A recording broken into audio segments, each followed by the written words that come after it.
Bienvenue dans le débat, il est consacré à la rencontre entre Donald Trump et Benjamin Netanyahou à Washington. Le président Trump, je pense, a les moyens d'obtenir un accord. Il a montré qu'il pouvait finalement faire plier M. Netanyahou dans l'affaire iranienne.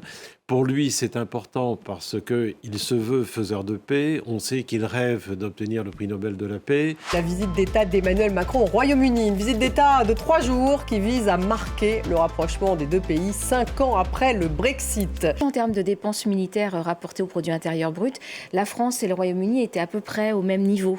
Et on a vécu pendant des années en se disant qu'il y avait l'OTAN, qu'on pouvait ne pas avoir trop de dépenses militaires de chacun de nos pays.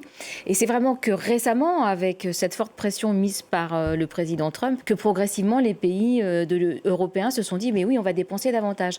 Et donc la France prend ce chemin, le Royaume-Uni aussi. La tension monte entre Trump et Lula. Le président américain menace de faire passer les droits de douane du Brésil à hauteur de 50%. Ce qui me frappe, c'est ce côté très insulaire en fait du Brésil, c'est-à-dire tourné vers lui-même. Et c'est quelque chose qu'on retrouve aussi aux États-Unis. En dépit de ces différences, il y a quand même cette constante de pays-continents. Le Brésil peut finalement se permettre d'avoir cette posture souverainiste.